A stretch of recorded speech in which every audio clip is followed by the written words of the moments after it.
fella. He was just coming in front of us now.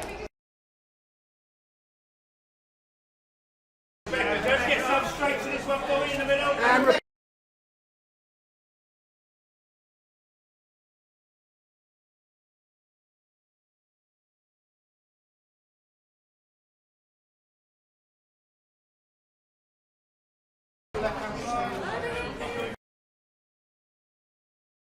And just back to the end again. And just coming back to the end again.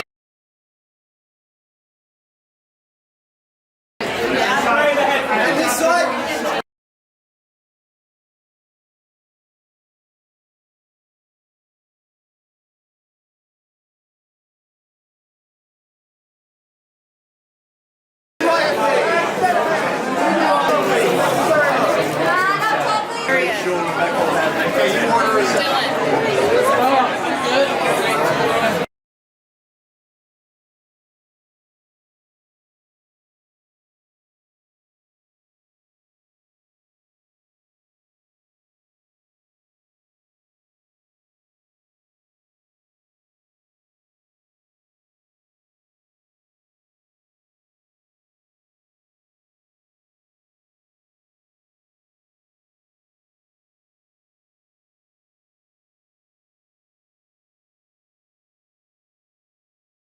Yeah, I mean, I fell in love with this story, and I fell in love with the arc. And for me, I think when I look at creating something, it's always the question of what I've done and what I have yet not done and what I would like to try out. And this character was so riddled with trauma and with anxiety, and all of this was sedimented down so that all she could manage was handiwork, literally physical. It was just a given. I think there's so much to take from this show when it comes to, I love the idea of what happens to the world if we at this second have to go underground. The recycling, the hierarchical settings within an environment, the fact that do we need order? Can we be completely free and liberal? What do we need to be able to create a structure? The brutality of human survival instinct. And then you have the rebels who will never sort of follow the state, always question the status quo. And this happens. And all of this set in an environment with basically murder mystery. I mean, it's all there.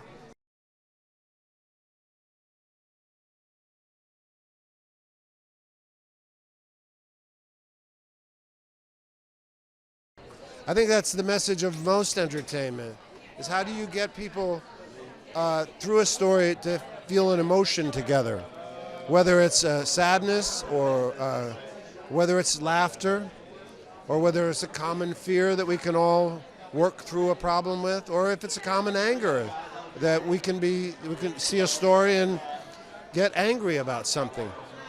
Absolutely essential for mankind to gather in groups together, not virtually, but actually. It's been that way forever.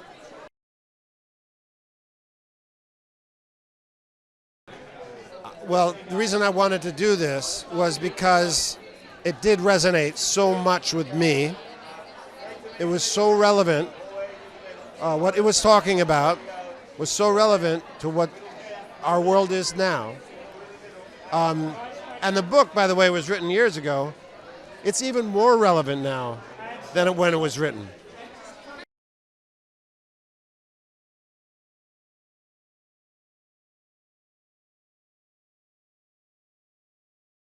Silo is a show that's really kind of a murder mystery in its own sense, but it takes place hundreds of years from now, and it's a real good examination on human life and who we are as human beings, because in the silo we've been stripped of history, so people don't know what happened in the past. So it's no racism, it's no sexism, but it is classism, and what you're dealing with in the silo is all the things that you've been told you have to live by, and there's some people, just like people on the planet Earth, that question what the powers that be say is true. but within that, it's this murder mystery that goes on in our first season, and it's a really great show. I'm grateful to be here. Yeah, and I just, one other moment that I really loved and really appreciated was when we rapped. When I finished my season and they rapped me, I really got emotional because I really felt connected to our crew. I got to know them so well. I got to know our team and just our cast. And I did a freestyle for them, so it was fun.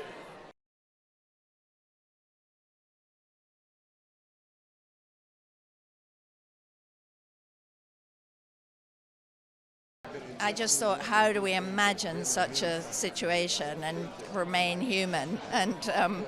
And it sort of felt apocalyptic, but it also felt very contemporary because we're not wearing sort of Star Trek costumes. We're relatable in the way we look, and there was something about that I found fascinating. And also just it happened, we started doing it just shortly after lockdown and all that, and in the pandemic. And, it felt a bit like that because it was like these shocks to the Earth system and humanity do happen, and you felt, oh, actually, it's not a million miles from... so it could be seen as sort of a bit frightening, but at the same time, I felt it had this kind of basic message that we will form relationships and we will question our environment and we will push ourselves forward, whatever the situation. And I thought that's kind of that's a good message. Yeah, my character in the books is a man, and God bless the writers for changing her to a woman. It gave me a great chance. She's basically in the mechanics area. She's one of the workers, if you like. She's the ground base that sort of sustains and keeps the whole silo going. But she's got a past. She wasn't always in the down deep. And she's married, or was married, to a woman who's higher up in the ranks, and she's come down deliberately, so we don't know why. And she's also not left her workshop for 25 years, we don't know why. She's a kind of agoraphobic. And her main contact with the outside world is Juliet, who she's known since she was a 13-year-old girl, came to her to learn the trade and sort of became better than her.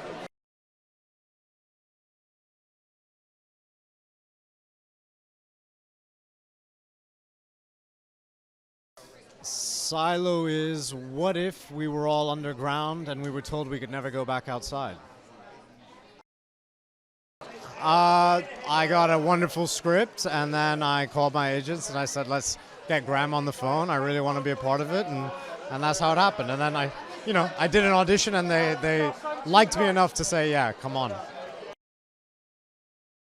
I think for me, good sci-fi always kind of makes you wonder about the world that we're living in right now, and so the way that truth is handled in this society I thought was really interesting, and then I found Lucas a really charming and sort of kind and open-hearted character, which maybe I'm not all those things, so I wanted to give him a shot.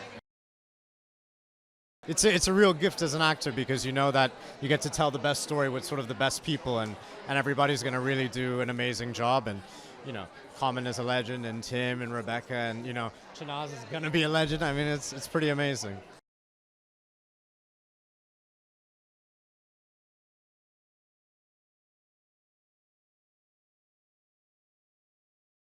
This show is thrilling, exciting, fun. Dude, I got to work with Rebecca so much. We did so many intense scenes. It's always a pleasure working with her, so I love that. Yeah. The whole cast is amazing, so it's great. Yes. And you're working with like heroes and people you really respect. It's a real gift, so it's awesome. Rebecca's relentless. They're all like they will give anything to make the scene the best it can be. So it's like you never stop. You always keep searching, which also lines up with the show. So I mean, the set is one of the greatest artistic achievements I've ever seen in my life. As an actor, it's a complete gift. It does so much work for you. You can really just breathe in this space. I mean, I'm not sure if I'll work on something as beautiful as that ever again in my life, so I'm just trying to take it in and enjoy it.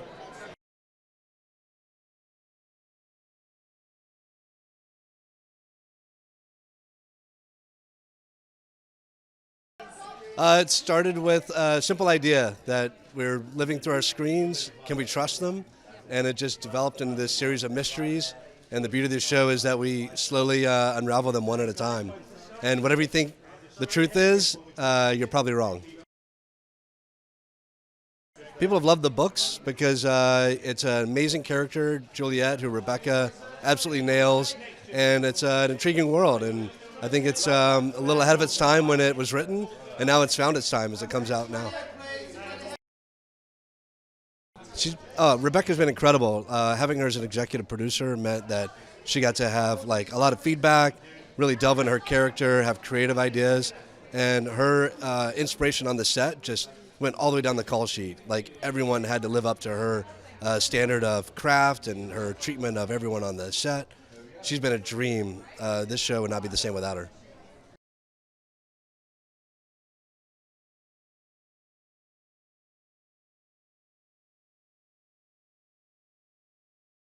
Honestly, it's just a great mystery story, and it's set in this interesting world that you understand but is different, and it, I think, really pulls you in, and a big part of it has to do with that woman.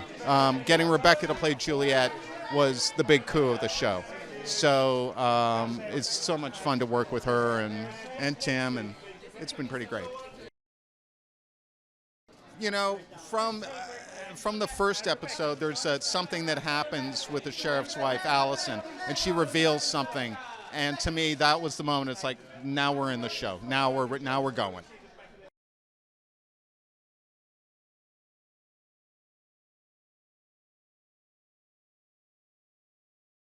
I mean, the pilot starts with a couple who just wants to have children.